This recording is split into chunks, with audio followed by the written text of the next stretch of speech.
Adui wa mwanadamu ni nani? Ukaulizwa adui wako ambaye unamfahamu sana, najua utamtoa yule ambaye hukupinga sana, yule ambaye hataki kuona progress yako, mtu yule ambaye kuna mahali mlikwazana hapa na pale. Lakini siku ya leo nataka tuongee kuhusu adui mmoja ambaye mwanadamu yeyote huishi naye, na ni bahati ukamjua, kwa maana utaweza kumwepuka. Huyu adui huitwa mdomo. Mdomo anaweza kuwa anaweza kuwa adui mkubwa sana katika maisha yako, adui ambaye usipomuelewa aweza kuharibu mambo mengi sana. Daudi mwenyewe katika kitabu cha Zaburi 141 mstari wa 3 wasema ya kwamba, Ee Bwana, weka mlinzi kinywani mwangu, weka ulinzi mlangoni mwa midomo yangu.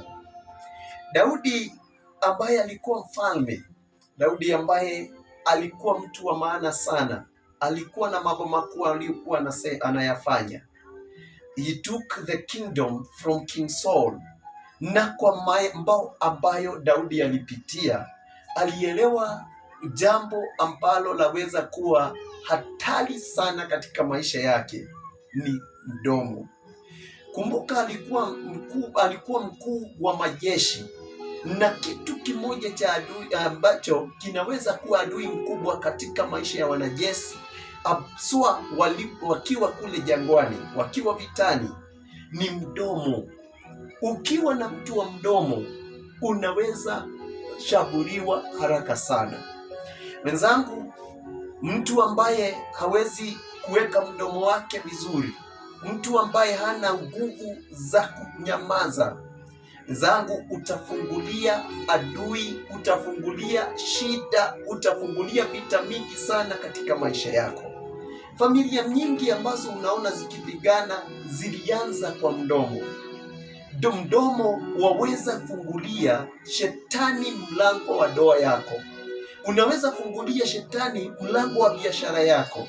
Na kwa hivyo mtu mwelevu huchunga sana maneno yake, huchunga mdomo wake. Mwenzangu, sio kila kitu ambacho huwa tunazungumzia. Kuna mengi sana ambayo unafaa kutulia.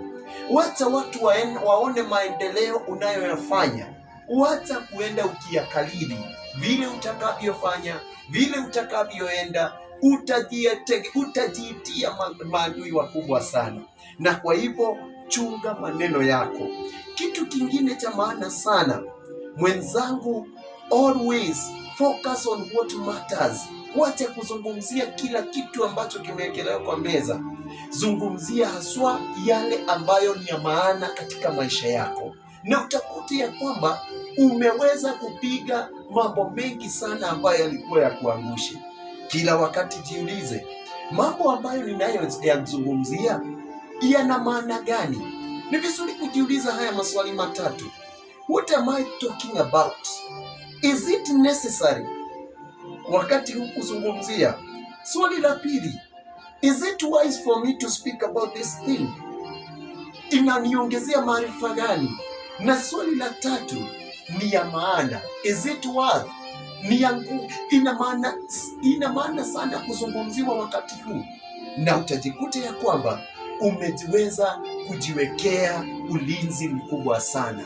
Naomba Mungu akupe nguvu ya kujua chenye utazungumzia, ya kujua cha kufanya wakati umeitwa uzungumze. Naomba tuombe na wewe. Baba, katika jina la Yesu, tusaidie na utupe ulinzi katika maneno yetu.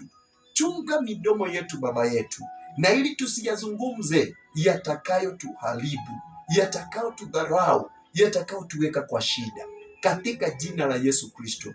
Na ili Mungu wa Israeli tuweze kushinda katika jina la Yesu Kristo. Ndoa zetu ziwe thabiti, biashara zetu zisimame, na Mungu wetu maendeleo yaonekane katika maisha yetu.